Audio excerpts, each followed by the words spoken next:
कुरुक्षेत्राच्या रणभूमीवर शिल्लक योद्ध्यांच्या मध्ये युद्ध चालू आहे आणि या शिल्लकांच्या मध्ये कौरवांची दोनच उरली, दुर्योधन, दुःशासन. आणि या दोघांच्या मध्ये युद्ध सुरू आहे. दुःशासन भीमासोबत लढतोय कसला, जीव वाचवण्याचा प्रयत्नच करतोय म्हणा की. कारण अर्धांड बलभीमाच्या पुढे दुःशासनाचा निभाव तो काय लागणार. आपला अर्धांड भाऊ सोबत आहे म्हणून दुःशासनाचं जे काही फडफड करणं होतं ना ते तसं होतं. आपण बघतो ना, आपले बरेच दादा असतात बघा, ये गल्लीत मग दाखवतो, ये माझ्या गावात मग दाखवतो असं म्हणणारी खूप जण असतात. गल्लीत आल्यावर का दाखवतो, गल्लीत आलं की बरीच माणसं असतात ना सोबत आपल्या, मग 2-4 माणसं आपल्या मदतीला येतात, मग झालाच हल्ला तर वाचवता येऊ शकतं. असं गल्लीत ये मग दाखवतो म्हणणारे होते. तसा दुःशासन ये गल्लीत मग दाखवतो या कॅटेगरीतला होता. फार शक्ती नाही पण आपल्या प्रचंड शक्तिशाली भावाच्या शक्तीचा गर्वही होता, आधारही होता आणि त्याच शक्तीमुळे तो काही गोष्टी करायचा. जसं द्रौपदीला भरसभेत आणणं. मल्लयुद्धाच्या मध्ये प्रतिकार तर करतोय दुःशासन, प्रतिकार तर करतोय, पण या प्रतिकाराचा फारसा काही उपयोग होत नाही. शेवटी एकदाचा याच मल्लयुद्धात त्याच्या पकडून असा आडवा पाडतो ना भीम युद्धभूमीवर, आणि तो असा उताना झोपवलेला त्याला, आणि त्याच्या पोटावरती भीम बसलाय दुःशासनाच्या. युद्धभूमी सन्न आहे, कारण त्या युद्धभूमीवर असलेल्या बहुतेक लोकांना भीमानं केलेली प्रतिज्ञा आठवते आहे. जसाच भीम दुःशासनाच्या बोकांडी बसलाय तशी ती प्रतिज्ञा दुःशासनालाही आठवू लागली आहे आणि भीमाला आठवत आहे. हाच तो हात, हाच तो दुःशासन ज्यानं एक वस्त्रा असलेल्या द्रौपदीच्या वस्त्राला हात घालून भर सभेत ओढत ओढत आणलं होतं. ती रजस्वला होती याचाही विचार केला नाही. आणि मी त्यावेळी प्रतिज्ञा केली होती, हे दुःशासना, तू माझ्या पत्नीला ओढत ओढत आणलाय, तिच्या मोकळ्या केसांना हात घातलाय, तुझ्याच रक्ताने तिचे मोकळे केस धुवीन, तेव्हाच ती आपल्या केसांची वेणी घालेल. तिच्या केसांना रक्ताने धुण्याची जबाबदारी माझी आहे. तुझी छाती फोडून त्याच रक्त काढेन, ही भीमाला शपथ आठवती आहे. आणि भीम आपल्या बलदंड बाहूंनी दुःशासनाच्या छातीवरती धाड धाड धाड वार करू लागलाय.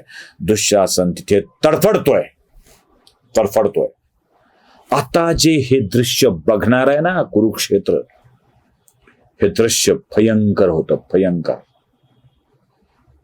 पांडवही सन्न आहेत आणि कौरवांच्या सेनेतलेही सगळे सन्न आहेत. एक वीर आपली प्रतिज्ञा पूर्ण करण्यासाठी किती भयंकर उद्योग करू शकतो हे सगळं ते बघणार आहे. हे संजय बघणार आहे आणि त्या नजरेनं गांधारीला सांगणार आहे, ती ते ऐकणार आहे, धृतराष्ट्र ऐकणार आहे. एकेका मुलाचा मृत्यू त्यांच्या बघणं नशिबात आहे. नुसत्या वाराने काहीच होत नाही, छाती फुटत नाही हे कळल्यावर त्यानं अजून जोरजोरात हाताचे वार घालायला सुरुवात केली आहे. आणि आपल्या हातांच्या नखाने दुःशासनाचं पोट फाडायचं आहे. त्याला हात घालतोय, ta-ra ta-ra ta-ra ta-ra ta-ra ta-ra पोट फाडतोय. छाती पर्यंत पोट फाडलंय, छाती ही फाटली आहे. भळभळा रक्त वाहू लागलाय, भळभळा तडफडतोय दुःशासन. एक वीर कशी प्रतिज्ञा पुरी करतो बघा.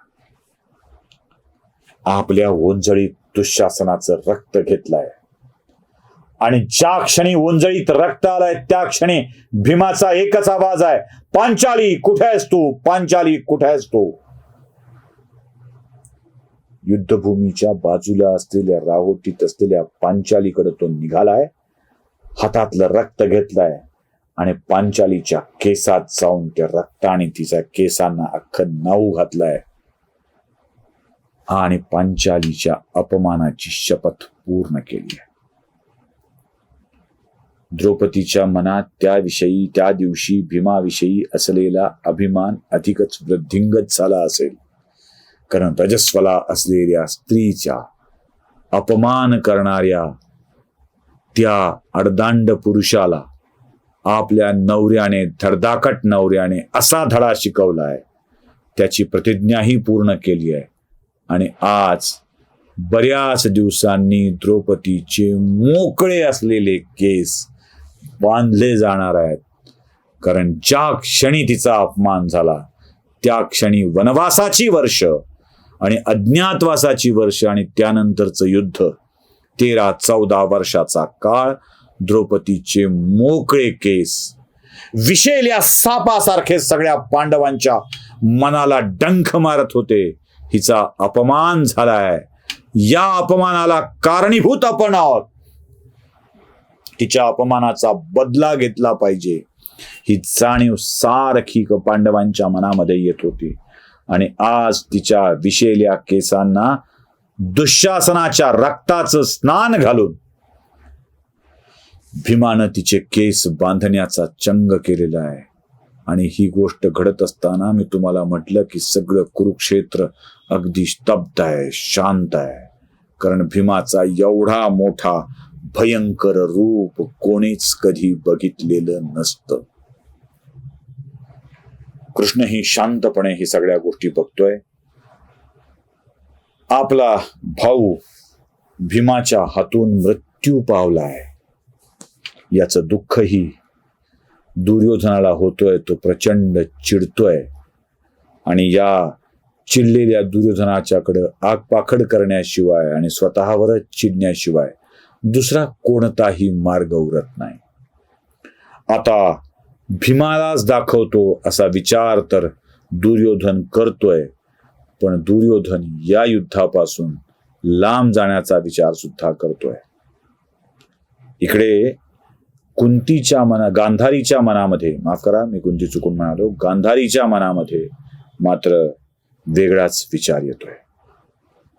आजपर्यंत एकदाही युद्धाला जाण्यापूर्वी सकाळी सकाळी आपल्या आईचे आशीर्वाद घ्यायला दुर्योधन जेव्हा जेव्हा आलाय तेव्हा तेव्हा गांधारीने दुर्योधनाला एकच आशीर्वाद दिलाय, आयुष्यमान भव.